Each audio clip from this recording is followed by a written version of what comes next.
Hello दोस्तों, आपका स्वागत है हमारे यूट्यूब चैनल में। आज आपको पढ़ाएंगे हम क्या कि जनन के लक्षण और जनन के प्रकार। कल पढ़ाया था आपको, मतलब जीवन काल क्या होता है और जनन की आवश्यकताएं। चलो, जनन की आवश्यकताएं। चलो आज हम पढ़ाएंगे कि जनन के लक्षण और जनन के प्रकार। चलो सबसे पहले पढ़ते हैं जनन के लक्षण क्या हैं।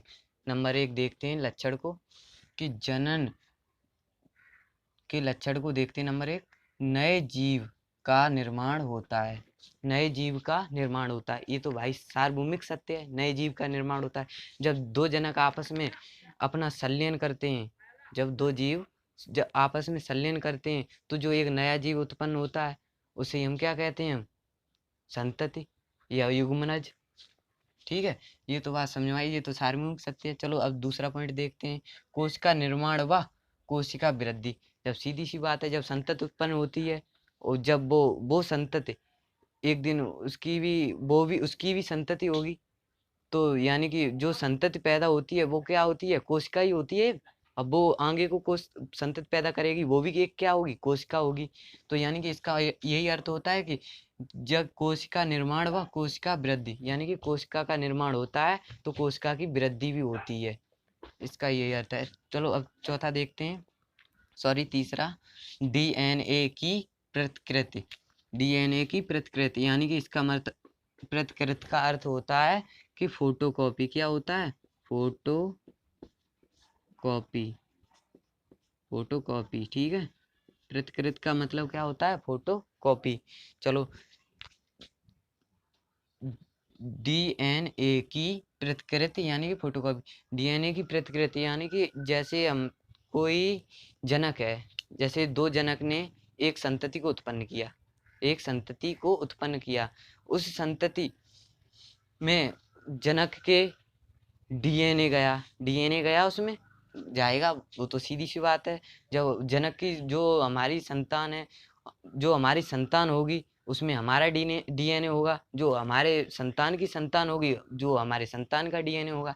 तो इसका ये अर्थ है कि डीएनए की प्रतिकृति यानी कि फोटोकॉपी होती रहती है। चलो अब देखते हैं नंबर चौथा। उससे पहले ये देख लेते हैं कि डीएनए की फुल फॉर्म क्या होती है। Deoxy ribo nucleic acid. Deoxy ribo nucleic acid. और आरएनए की क्या हो जाएगी?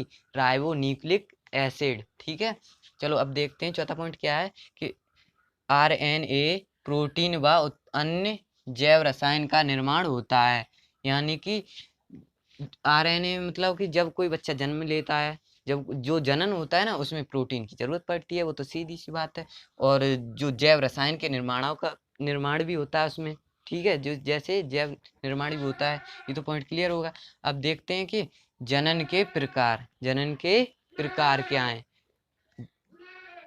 Types of reproduction. Types of reproduction. Number 1 होता है अलैंगिक जनन और नंबर 2 होता है लैंगिक जनन। चलो नंबर फर्स्ट पढ़ते हैं कि अलैंगिक जनन क्या होता है। नंबर फर्स्ट पढ़ते हैं अलैंगिक जनन क्या होता है। अलैंगिक जनन को क्या बोलते हैं? अयुग्मक जनन। क्या बोलते हैं? अयुग्मक जनन। ठीक है, चलो अब देखते हैं का युग्मक निर्माण व संलयन जैसी कोई क्रिया नहीं होती है। युग्मक निर्माण व संलयन जैसी कोई क्रिया नहीं होती। जैसे अब ले लेते हैं, एक कोई नर है और एक कोई मादा है। नर है, एक कोई मादा है। नर के शुक्राणु होंगे, शुक्राणु। नर के क्या होंगे? शुक्राणु होंगे। और मादा के क्या होंगे? अंडाणु। अंडाणु। जब ये आपस में क्या करेंगे? दोनों संलयन करेंगे। जब आपस में जो संलयन करेंगे, जो एक हमें ये संतति प्राप्त होगी, उसे हम क्या कहेंगे? युग्मनज। क्या कहेंगे? युग्मनज। जो संतति उत्पन्न होगी उसे क्या कहेंगे हम? युग्मनज। युग्मनज क्या कहेंगे? युग्मनज। चलो, और इसके गुणसूत्र कितने होंगे? 46। 46 क्यों होंगे? क्योंकि नर के गुणसूत्र कितने होते हैं? 23। और मादा के कितने होते हैं गुणसूत्र? 23। यानी कि जब नर मादा दोनों आपस में क्या कर रहे हैं? संलयन कर रहे हैं। क्या कर रहे हैं? संलयन। तो संलयन का मतलब होता है जुड़ना। संलयन का क्या मतलब होता है? जुड़ना। जब ये आप आपस में जुड़ जाते हैं तो 23 23 कितने होते हैं? 46। तो इसलिए इनके, और ये किस टाइप के होते हैं? ये एन टाइप के होते हैं, और ये भी एन टाइप के होते हैं। लेकिन जो युग्मन पैदा होगा उसे उसे क्या कहेंगे हम? 2n type. क्या कहेंगे? 2n type. चलो लिख लेते हैं 2n टाइप। चलो ये तो समझ आ गई होगी कि अलैंगिक जनन का क्या अर्थ है, कि उसमें केवल एक ही जीव भाग लेगा, एक ही जनक, मतलब एक ही जनक नए जीव को उत्पन्न करेगा, एक ही जनक। यानी कि ये प्रोसेस किस में चलेगी? लैंगिक में। किस में? लैंगिक में। ये तो गलत है। क्या है ये? रॉन्ग है। इसको इरेज करते हैं। इसमें एक ही जीव नए जीव को उत्पन्न करेगा।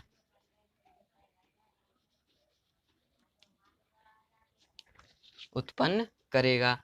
तो अब आगे बढ़ते हैं, देखते हैं नेक्स्ट पॉइंट क्या है। दूसरा पॉइंट क्या है कि जनन की एक तीव्र विधि है। यानी कि जनन जल्दी जल्दी होता है। जनन जैसे छोटे छोटे जीव हैं, अब हाथी या घोड़े को ले लें तो जल्दी जल्दी नहीं होगा। यानी कि छोटे छोटे जीव होते हैं ना, छोटे छोटे जीव, उनका ही जल्दी जल्दी जन्म होता है। इसीलिए अब नेक्स्ट पॉइंट क्या है कि बनने वाली संतति अधिक संख्या में उत्पन्न होती है। जैसे नई संतति, छोटे छोटे जीव हैं भाई, छोटे छोटे जीव हैं तो जल्दी जल्दी संतति भी उत्पन्न होगी। अब बड़े जीव होंगे उनकी तो संतति उत्पन्न जल्दी नहीं होगी, क्योंकि उन्हें को समय लगता है थोड़ा। इनकी तीव्र विधि है, और उनकी कैसी विधि होगी? थोड़ी लंबी विधि होगी। ठीक है, चलो अब देखते हैं चौथा पॉइंट क्या है आपका। उच्च श्रेणी के पादपों उच्च उच्च श्रेणी के पादपों में इसे कायक जनन कहते हैं। जैसे उच्च श्रेणी के पादप होते हैं, यानी कि ऊंचे श्रेणी के पादप होते हैं, उसे कायक जनन कहते हैं। अब ये भी पढ़ेंगे कायक जनन के टाइप्स, कायक जनन के प्रकार। चलो, कायक जनन के प्रकार कितना है? विखंडन। क्या है? विखंडन। विखंडन में दो टाइप्स होते हैं। विखंडन में कितने टाइप्स होते हैं? दो टाइप्स होते हैं। तो इसको पहले इरेज कर लेते हैं, पूरा नहीं आ रहा होगा इसलिए।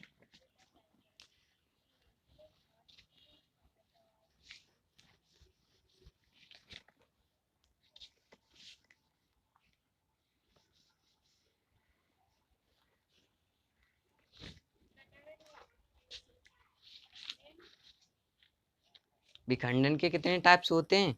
दो टाइप्स होते हैं। नंबर 1 लिखेंगे हम विखंडन। विखंडन के कितने टाइप्स होते हैं? दो टाइप्स होते हैं। नंबर 1 होता है विखंडन, और दूसरा होता है बहुविखंडन। विखंडन और दूसरा होता है बहुविखंडन, या बहुखंडन भी बोल सकते हैं और बहुविखंडन भी बोल सकते हैं। ठीक है, चलो अब विखंडन पढ़ेंगे। सबसे पहले विखंडन क्या होता है, तो विखंडन को पढ़ने के लिए हमें क्या करना पड़ेगा? विखंडन को पढ़ने के लिए हमें क्या करना पड़ेगा कि जैसे एक तो होता है क्या हमारा द्विविखंडन। क्या होता है? द्विविखंडन। तो द्विविखंडन में पढ़ेंगे, जैसे हमने मान लिया कोई एक जीव को ले लेते हैं, नंबर फर्स्ट। ये क्या है? Number first. इसे डाल दो नंबर सेकंड, आपकी इच्छा है, नहीं डाल भी नहीं सकते, कोई दिक्कत नहीं है। चलो एक ले लेते हैं हम पहले, क्या? अमीबा। अमीबा में एक अमीबा में क्या है? अमीबा की आकृति निश्चित नहीं होती, सीधी सी बात ये है। चलो ले लेते हैं इसको, अमीबा को। अमीबा धीरे धीरे धीरे धीरे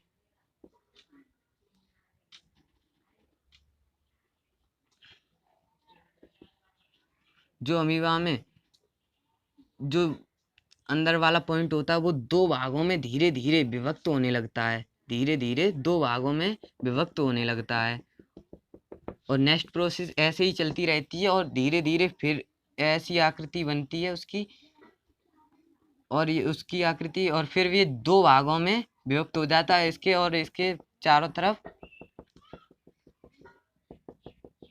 ये भी भर जाता है। ठीक है, ये हो गया। अब ये नेक्स्ट क्या करेगा, ये दो भागों में टूट जाएगा। क्या करेगा, ये दो भागों में टूट जाएगा। तो ये क्या हो गया, द्विखंडन। क्या हो गया, द्विखंडन। द्विखंडन क्या है, मतलब कि जैसे एक कोई जीव है जी, ये क्या है, अमीबा। क्या है ये, अमीबा। जैसे मान लिया द्विविखंडन। द्विविखंडन इसका अर्थ ये है कि एक जनन है, एक जनक है। एक जनक ने धीरे धीरे धीरे धीरे दो अपने संतति उत्पन्न कर ली, लेकिन कैसी की, अपने ही जैसी, समान, सेम अपने ही जैसी प्रोसेस, बिल्कुल। तो इससे ही हम क्या कहेंगे, द्विखंडन। और दो भागों में विभक्त हो गया, इसे क्या कहेंगे हम, द्विखंडन। और नंबर बात आती है दूसरे पे कि बहुविखंडन क्या होता है। बहुविखंडन, अब बहुविखंडन भी पढ़ेंगे। तो चलो देखते हैं बहुविखंडन। इसको इरेज करते हैं, 1 मिनट।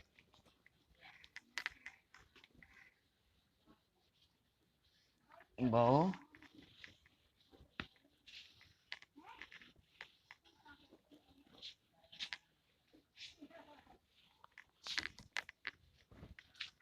ये मिटल गया, बना देता हूँ, खंडन। ठीक है, बहुविखंडन।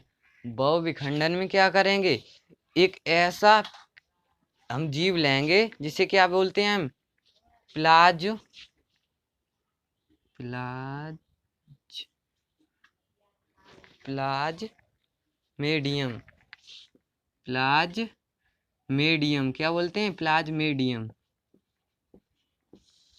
क्या बोलते हैं, प्लाज्मेडियम।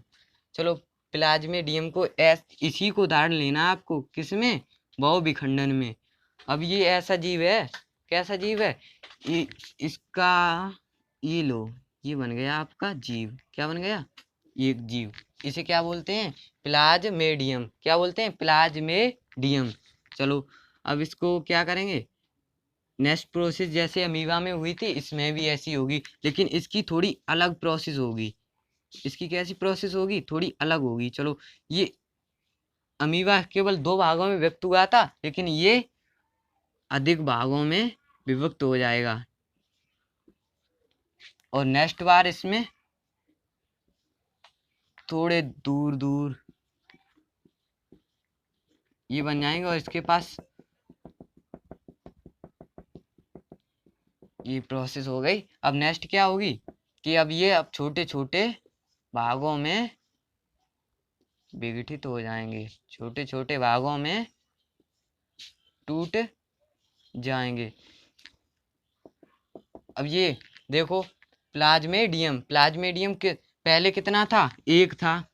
उसके बाद बहुत सारे उसमें अंदर हुए, और बाद में आके क्या हुआ, भी बहुत सारे बहुविखंडन हो गया। यानी कि बहुविखंडन का अर्थ ये है कि बहुत सारे भागों में टूटना, बहुत सारे भागों में टूटना। ये तो आपको समझ आ गया होगा कि बहुविखंडन और विखंडन और कायक जनन में क्या होता है, टाइप्स कितने होते हैं, ये तो आपको समझ आ गया होगा। चलो आज के लिए इतना ही काफ़ी है, अब कल देखेंगे। बन गई।